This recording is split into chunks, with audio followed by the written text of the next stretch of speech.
আমার ছোটবেলায় আমার মা মারা গেছে। আমি আমার দাদির বাসায় মানুষ হয়েছি। আমার দাদি ভিক্ষাবৃত্তি করে আমাকে বড় করছে। আমি গর্ভাবস্থায় সরকারি প্রাথমিক বিদ্যালয় থেকে, অর্থাৎ আমি আমার দাদির বাসায় থেকেই পিএসসি পাস করছি ২০১৬ সালে। জিপিএ 5 অর্জন করেছি। আর ট্যালেন্ট পুলে বৃত্তি ছিল পিএসসিতে। আমি ভাতুরিয়া দ্বিমুখী উচ্চ বিদ্যালয় থেকে ২০২২ সালে এসএসসিতে জিপিএ 5 অর্জন করছি।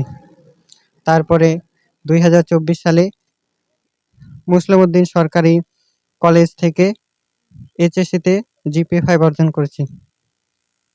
আমার বাবা একজন দিনমজুর। তিনি মানুষের বাসায় কাজ করে অনেক কষ্ট করে আমাদের খাওয়ান আরকি। আমি এই পর্যন্ত পড়ালেখা করে আসছি। আমি মানুষের বাসায় কাজ করি দিনমজুরের। আমিও মাঝে মধ্যে কাজ করি। আর অনেককে টিউশনি পড়াই আমি নিজেও।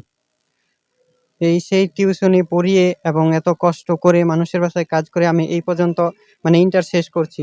এখন আমার ভবিষ্যৎ উজ্জ্বল করার জন্য আমাকে বিশ্ববিদ্যালয়ে আরকি ভর্তি হতে হবে।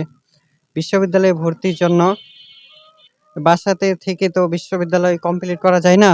ভর্তি পরীক্ষা দেওয়া খুবই কষ্টসাধ্য হয়ে যাচ্ছে। আর কোচিং করারও দরকার আরকি বিশ্ববিদ্যালয়ের জন্য। বর্তমানে তো কম্পিটিশনের যুগ। আমার ভবিষ্যৎ উজ্জ্বল করার জন্য আমার দেশবাসীর কাছে একটাই অনুরোধ, আপনারা আমাকে হেল্প করবেন। যতটুকু পারেন আমাকে সাহায্য করবেন। আমরা ক্লাসমেট, আমরা একসাথে পড়ালেখা করছি।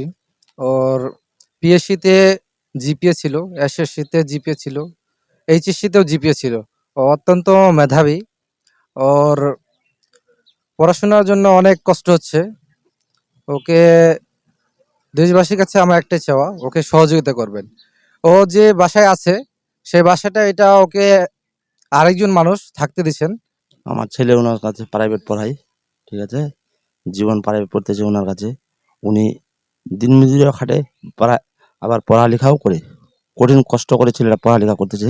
মেধাবী, খুব ভালো ছেলেটার।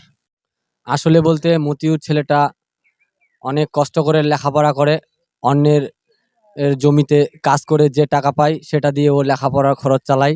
তার লেখাপড়ার খরচ জোগাতে গিয়ে সে হিমশিম খেয়ে যায়। আর ছেলেটা অনেক মেধাবী। প্রাইমারি স্কুল থেকে শুরু করে সবগুলো রেজাল্টে জিপিএ 5।